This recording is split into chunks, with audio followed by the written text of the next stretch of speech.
미가서 5장 2절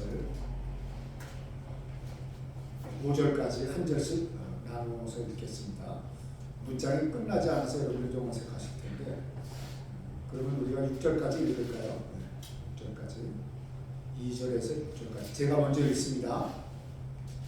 베들레헴 에브라다야 너는 유다 족속 중에 작을지라도 이스라엘을 다스릴 자가 내게서 내게로 나올 것이라. 그의 근본은 상고에 영원에 있느니라. 그러므로 너희에게 해산하기까지 그를 붙여주시겠으며 그 후에는 그의 형제 가운데 남은 자가 이스라엘 자손에게로 돌아오리니 그가 여호와의 능력과 그의 하나님 여호와의 이름의 위엄을 의지하고 서서 목축하니 그들이 거주할 것이라. 이제 그가 창대하여 땅 끝까지 미치리라. 이 사람은 평강이 될 것이라. 아수르 사람이 우리 땅에 들어와서 우리 궁들을 밟을 때에는 우리가 7 목자와 8 궁랑을 일으켜 그를 치리니 함께 그들이 칼로 아수르 땅을 황폐하게 하며 님으로 땅 고기를 황폐하게 하리라. 아수르 사람이 우리 땅에 들어와서 우리 지경을 밟을 때에는 그가 우리를 그에게서 건져내리라. 아멘. 살아계신 하나님의 말씀입니다. 오늘 설교 제목은 작은 곳에 임한 하나님의 은혜입니다. 우리 교회가 작지요? 우리에게 주신 말씀으로 우리가 받으면서 거기에 얼마나 큰 은혜가 임하는지 한번 살펴보는 시간이 되겠으면 좋겠습니다.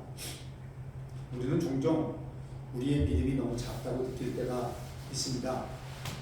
기도를 해도 마음이 담대해지지 않고 말씀을 읽어도 깊은 확신이 생기지 않으며 예배를 하나님께 드리면서도 마음 한구석에 이런 믿음으로 괜찮을까 하는 두려움이 남아있을 때가 있습니다. 누군가의 믿음은 강해 보이고 흔들림이 없는 것 같은데 내 믿음은 아주 작고 연약해 보일 때 우리는 스스로 정죄하기도 하고 하나님 앞에 머뭇거리기도 합니다. 그런데 성도 여러분, 하나님께서 성경 전체를 통해 알려주시는 것은 놀라운 방식으로 일하신다는 것입니다. 우리가 생각하기에는 너무 작아서 의미 없어 보이는 것, 그것 안에 하나님의 놀라운 계획이 담겨 있는 경우가 많습니다. 우리 눈에는 작아 보일지라도 하나님께서는 그 작은 것을 통하여 기적이 시작되는 자리로 사용하십니다. 바로 오늘 미가 5장은 그러한 사실을 가장 명확하게 보여주는 말씀입니다. 베들레헴 에브라다야 너는 유다 족속 중에 작을지라도 이스라엘을 다스릴 자가 내게서 내게로 나올 것이다. 이렇게 말씀합니다. 이 미가 선지자는 작다고 또 보잘것없다고 주목받지 못한다 이렇게 말합니다. 그러나 하나님께서는 그 작은 곳에서 나오는 자가 온 세상을 다스릴 메시아가 될 것이다. 아멘이죠? 우리들의 생각은 대부분이 큰 도시에서 또는 큰 나라에서 또 큰 사람들에게서 큰 일들이 일어날 것이라고 그렇게 생각을 합니다.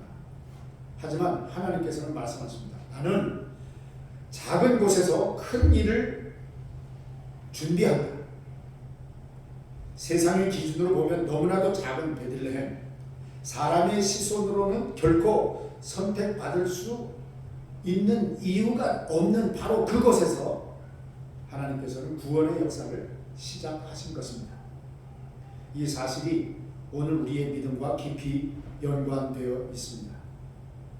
우리 믿음이 작다고, 연약하다, 또는 잘하지 않는 것 같다고 느낄 때 하나님께서는 그 작은 믿음 안에서 이미 소망을 자라게 하십니다.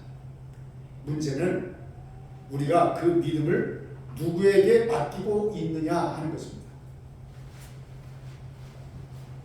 하나님께서는 작은 베들레헴을 택하셨던 것처럼 오늘 이 자리에서 연약함을 느끼는 성도의 마음속에서 다시 소명을 일으키고 믿음을 자라게 하시는 하나님이신 것을 믿으시기 바랍니다.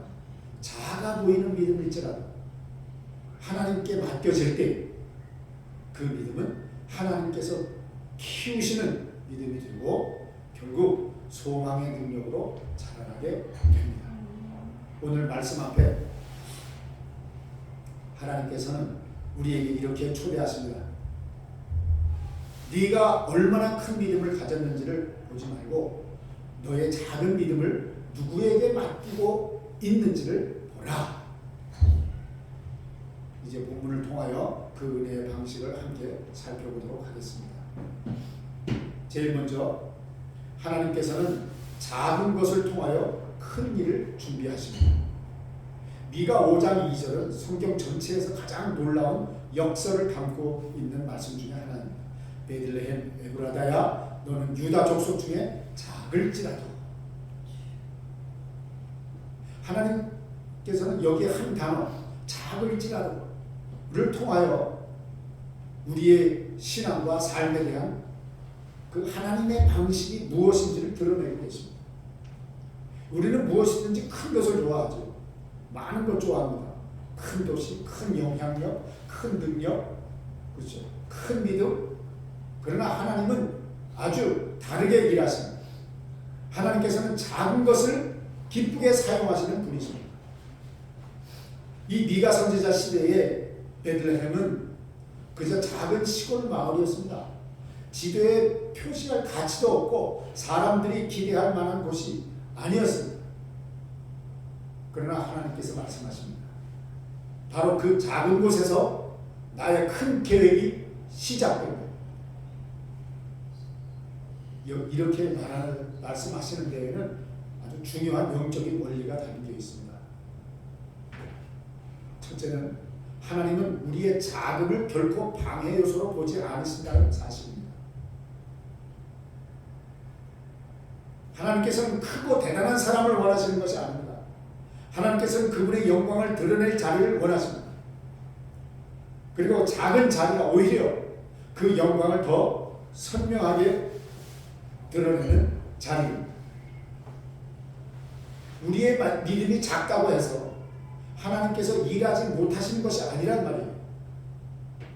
오히려 하나님께서는 그 작음과 그 연약함을 통해서 자신의 능력을 드러내시는 것을 아주 기뻐하십니다. 바울이 말한 것처럼 내 능력이 약한 데서 온전하여 지니라. 하나님께서는 작음 속에서 온전함을 이루신다는 말씀입니다. 두 번째로 작다고 하는 것은 하나님의 계획 속에서 이미 가능성으로 변합니다. 베들레헴은 작은 도시였습니다. 아무도 특별하게 보지 않았습니다. 기대도 하지 않았죠. 그러나 하나님은 그곳을 선택하셔서 그 작은 것의 의미를 완전히 바꾸어 버리셨습니다. 하나님께서 선택하신 순간 그 작음은 한계가 아니라 이제 하나님의 가능성이 된 것입니다. 하나님께서 붙드시는 순간 작은 것은 더 이상 작지 않습니다. 베들레헴이 작음에도 불구하고 큰 일을 한 것이 아니라 하나님이 작은 곳을 선택하셨기 때문에 큰 일이 일어난 것입니다. 이 원리는 오늘 우리의 믿음도 그대로 적용이 됩니다. 우리의 믿음이 작기 때문에 소망이 없는 것이 아닙니다. 우리가 그 믿음을 하나님께 맡기지 않을 때 소망이 사라지는 것입니다. 하나님께 맡겨진 믿음은 그 크기와 상관없이 자라나게 되어 있습니다. 시편 42편, 43편에서 이 두 시편 중에서 3번씩이나 반복되는 말씀이 등장합니다. 제가 읽어드릴게요. 똑같은 말씀이 3번 등장합니다. 내 영혼아, 내가 어찌하여 낙심하며 어찌하여 내 속에서 불안해하는가? 너는 하나님께 소망을 두라. 그가 나타나 도우심으로 말미암아 내 하나님을 여전히 찬송하리로다. 아멘. 하나님은 이렇게 일하시는 분이십니다. 우리의 소망, 우리의 믿음을 하나님께 맡겨드릴 때 그때 하나님께서는 일하신다는 것이에요. 그래서 그 하나님께서 일하심으로 말미암아 그 결과 어떠한 일이 일어나냐면 그 큰 은혜를 입은 우리가 여전히 하나님을 찬양하게 된다. 이러한 믿음이 여러분에게 있으시기를 바랍니다. 세 번째로 하나님은 이 자금을 통해서 누구도 자랑할 수 없는 구원을 이루십니다. 하나님은 큰 도시, 큰 민족, 큰 인물을 통해서 메시아를 보낼 수도 있었습니다. 그러나 하나님께서는 의도적으로 작고 보잘것없는 베들레헴을 선택하신 것입니다. 왜일까요? 하나님 외에는 그 누구도 이 구원의 일을 자랑할 수 없도록 하시기 위함입니다. 만약 메시아가 예루살렘에서 태어났다면 사람들은 말했겠지. 당연하지. 그것은 크고 중요한 성이니까. 그러나 베들레헴에서 오신 메시아는 이렇게 말합니다. 이 구원은 인간의 능력이 아니라 하나님의 은혜로 이루어진 것이다. 이것을 증명하는 하나님의 방식입니다. 마찬가지로 우리의 믿음이 연약함에도 불구하고 자라나게 되는 것은 우리의 능력 때문이 아니라 하나님께서 역사하시기 때문에 가능하게 된다는 것입니다. 그래서 우리는 자랑할 것이 없습니다. 우리는 오직 하나님만 높일 뿐입니다. 우리는 언제나 그 자리에 있어야 돼요. 하나님을 높이는 자리. 내가 했다. 내 생각이 옳았기 때문에 그 일이 성취가 됐다. 이것이 아닙니다. 하나님이 허락하셨고 하나님이 일하시고 하나님께서 도우셨기 때문에 이것이 가능하다고 하나님께 감사하며 찬양을 올려드리는 그 자리에 우리는 언제나 있어야 되는 것입니다. 그래서 결국 본문은 이렇게 말합니다. 너는 작을지라 그곳에서 메시아가 나올 것이다. 그러므로 우리의 자금은 문제가 되지 않습니다. 그 자금은 하나님이 일하시는 자리가 될 것이기 때문입니다. 이제 두 번째, 메시아의 약속은 우리의 연약함을 소망으로 바꾸시는 하나님의 방식입니다. 미가 5장은 단지 작은 베들레헴에서 메시아가 난다는 사실만을 말하는 것이 아닙니다. 하나님께서 왜 작은 곳에서 왜 그 연약한 자리에서 구원의 역사를 시작하시는지 그 이유를 보여주는 말씀입니다. 하나님의 방식은 언제나 세상의 방식과 다릅니다. 그리고 그 차이 속에서 우리의 소망이 싹트기 시작하는 것입니다. 먼저는 하나님께서는 그 약함을 통해서 하나님의 강함을 드러내십니다. 미가 5장 2절은 작은 베들레헴에서 메시아가 나올 것이라고 선포합니다. 이 말씀은 하나님의 구원 방식이 항상 똑같다는 사실을 보여주고 있습니다. 어떤 것일까요?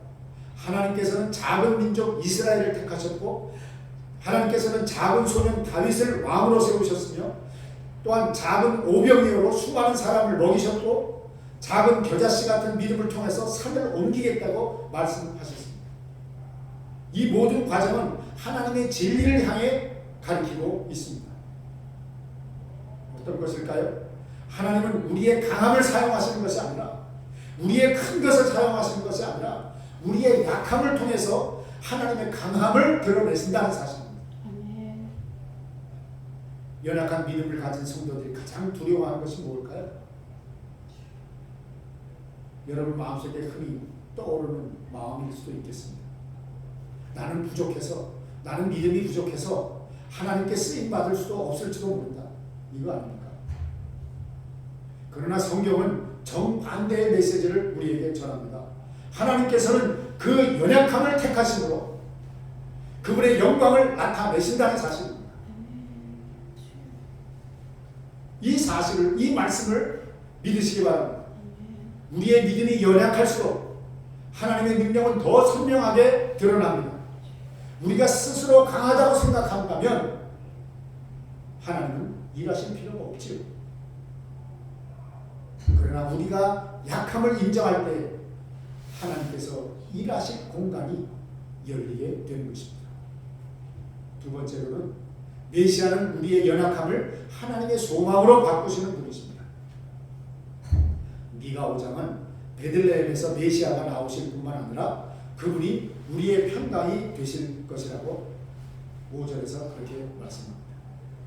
즉 메시아는 단순한 구원자가 아니라 우리의 내면을 새롭게 하시는 분이시며 우리의 연약함을 품고 회복시키시는 분이시고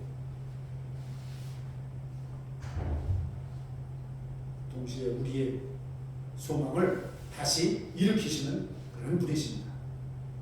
우리가 약할 때, 우리가 기도해도 마음에 확신이 없을 때, 우리의 믿음이 지쳤다고 그렇게 느낄 때 메시아이신 주인 예수 그리스도께서는 우리에게 말씀합니다. 너의 약함은 문제가 아니라 내가 너의 소망이다. 이렇게 말씀하십니다. 소망은 우리가 스스로 끌어올리는 감정이 아닙니다. 내가 의지로 나를 리마인드 시켜서 내가 소망을 가져야지, 내가 믿음을 강하게 해야지, 그렇게 되는 것이 아닙니다. 소망은 메시아이신 주님을 바라볼 때 생겨나는 영적인 생명력입니다. 그래서 우리는 성령의 충만함을 구하는 것입니다. 성령의 도우심을 구하는 거예요. 그리스도께서 우리 안에서 일하실 때 우리의 작았던 그 믿음이 자라기 시작하는 것이고 무기력했던 우리의 영혼은 다시금 힘을 얻게 된다는 것이죠.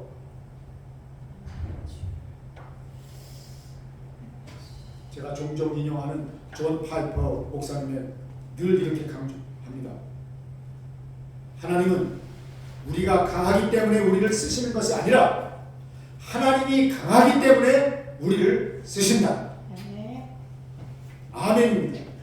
이것이 복음의 반전이고 역설입니다. 미가 5장이 우리에게 들려주는 가장 깊은 소망인 것입니다. 세 번째는 우리의 소망은 믿음의 크기가 아니라 약속의 확실성에 달려있다는 것입니다. 미가서의 메시지는 아주 단순합니다. 베들레헴은 작았지만 하나님의 약속은 컸습니다. 그렇기 때문에 베들레헴은 소망의 원천이 될 수 있었습니다. 성도 여러분, 우리의 믿음도 마찬가지입니다. 어떻게 해요? 믿음이 커서 소망이 생기는 것이 아닙니다. 믿음이 완벽해서 하나님께 붙들리는 것이 아닙니다. 또 믿음이 흔들리지 않기 때문에 하나님이 일하시는 것도 아니라는 거예요. 소망은 우리가 가진 믿음의 크기가 아니라 그 믿음이 붙잡는 약속의 크기에 달려있다는 것입니다. 그리고 하나님께서 메시아 안에 주신 약속은 충분히 크고 충분히 견고하고 또 충분히 확실합니다. 그렇기 때문에 우리가 연약해도 괜찮습니다. 왜냐하면 우리의 소망은 우리의 결심에 달려있는 것이 아니라 우리의 결단에 달려있는 것이 아니라 이미 이루어진 하나님의 약속 메시아 예수 그리스도에게 달려있기 때문입니다. 결국 하나님은 베들레헴이라고 하는 그 작은 것을 들어서 구원이라고 하는 위대한 약속을 이루어 내신 분이십니다. 그리고 오늘도 하나님께서는 우리들의 작은 믿음을 통해서 그분의 소망의 역사를 이루어 가십니다. 마지막 큰 세 번째로 연약한 믿음도 하나님께 맡겨질 때에 소망의 능력으로 자라난다 하는 사실입니다. 미가 5장의 메시지는 단지 작은 베들레헴에서 메시아가 나올 것이다 라는 예언에서 끝나지 않았습니다. 하나님은 그 예언을 통하여 신앙의 성장, 믿음의 성장, 소망의 회복이 어떤 과정을 통해서 이루어지는가를 보여주시는 말씀입니다. 그 중에는 언제나 하나님께서 계십니다. 믿음이 자라는 원동력은 우리가 아니라 오직 하나님이십니다. 첫째, 믿음의 성장은 우리의 노력 이전에 하나님의 일하심에서 시작됩니다. 우리는 종종 믿음을 내가 키워야 하는 힘으로 오해를 하지요. 기도를 더 많이 해야 하고 말씀을 더 많이 읽어야 하고 또 더 간절한 결단을 해야 된다고 그렇게 생각을 합니다. 물론 영적인 그러한 훈련도 필요합니다. 매우 중요하죠. 하지만 성경은 믿음의 성장이 우리의 의지에서 일어나는 것이 아니라 하나님께서 먼저 우리 안에서 일하시는 결과로 이루어지는 일이라 이렇게 말씀합니다. 빌립보서 2장 13절입니다. 너희 안에서 행하시는 이는 하나님이시니 자기의 기쁘신 뜻을 위하여 너희에게 소원을 두고 행하게 하시나니. 아멘. 우리 안에서 행하시는 이는 누구라고요? 하나님이시라고요. 우리가 아니라고요. 자기의 기쁘신 뜻을 위하여 우리에게 소원을 두고 행하게 하시더라 이 말입니다. 그러니까 믿음이 자라나는 것은 하나님께서 시작하신 일이며 하나님께서 이루시는 일이랍니다. 아멘. 처음부터 끝까지 하나님께서 하시는 일이랍니다. 아멘. 베들레헴은 스스로 자금을 극복한 도시가 아니었습니다.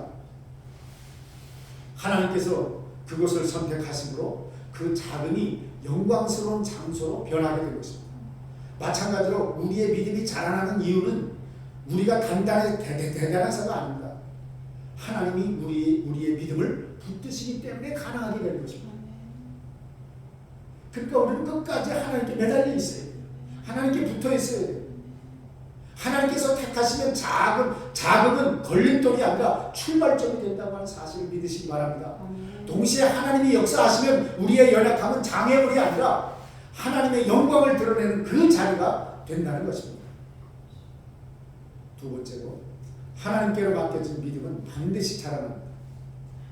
반드시 자라납니다. 성도 여러분, 중요한 것은 믿음의 크기가 아닙니다. 중요한 것은 믿음의 방향입니다.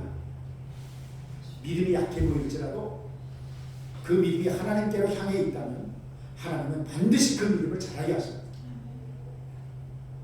예수님께서 겨자씨 비유를 통해서 하신 말씀은 바로 그거예요.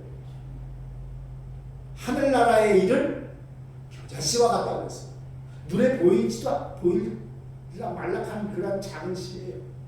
비록 그렇게 작지만 살아있고 하나님이 자라게 하시고 결국 크게 자란다 하는 뜻입니다.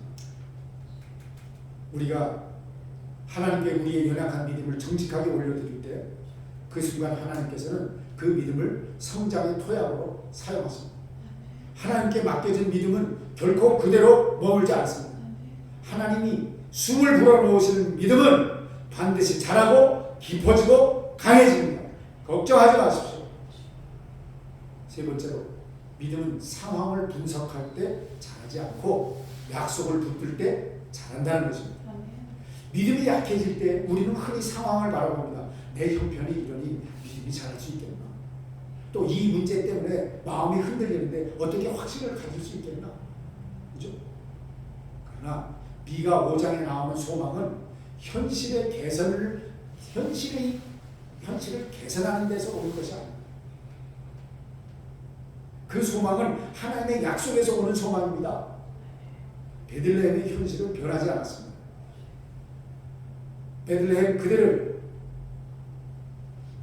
여전히 작고 여전히 미미하고 여전히 주변부에 있는 변들이었습니다.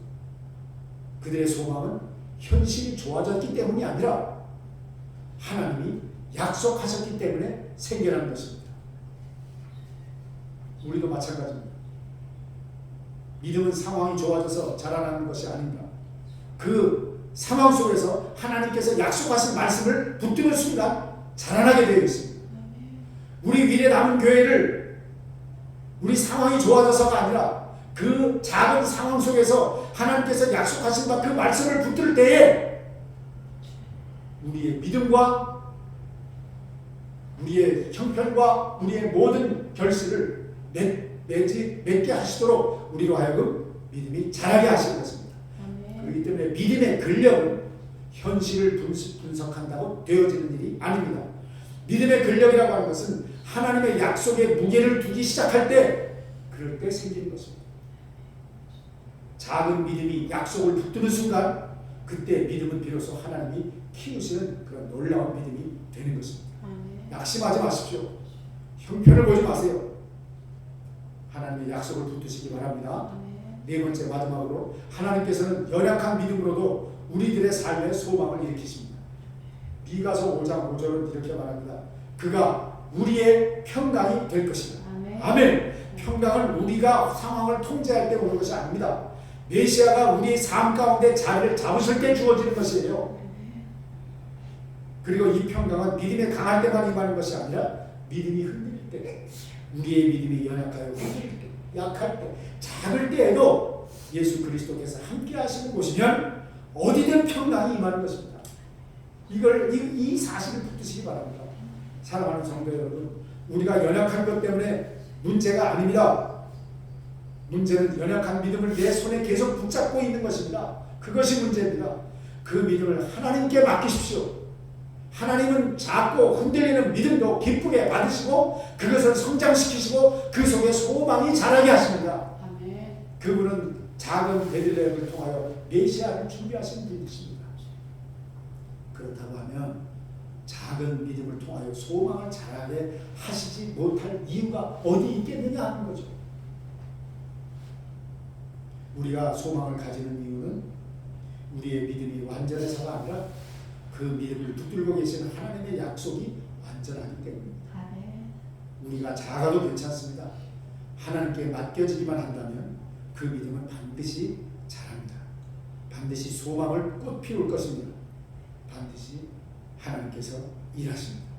그 은혜가 오늘 우리의 삶 속에서 실제가 되기를 주님의 이름으로 축복합니다. 아멘. 기도합시다. 하나님 아버지, 우리는 참 작습니다. 참 연약합니다. 그런데 오늘 우리에게 말씀을 통하여 다시금 소망을 주시니 감사합니다. 우리의 믿음이 작고 연약할지라도 그 믿음을 부끄러워하지 않게 하시고 오직 그 작은 믿음 속에 하나님의 큰 계획을 심어주시는 주님, 그 은혜를 감사합니다. 우리의 작은 믿음을 주님 손에 맡겨드립니다. 우리가 스스로 잘하게 할 수 없음을 고백합니다. 말씀대로 주님께서 우리 안에서 역사하시고 주님께서 우리의 믿음을 자라게 하시고 주님께서 우리의 삶의 소망의 열매를 맺게 하옵소서. 평강의 왕이신 예수님, 이제 한 주간을 살아갈 때 우리의 마음을 지켜주시고 약속을 붙드는 믿음으로 걸어가게 해주시옵소서. 작아 보이는 하루의 선택 속에서도 하나님의 소망이 자라나는 그러한 은혜를 경험하게 해 주시옵소서. 예수 그리스도의 이름으로 기도하옵나이다. 아멘.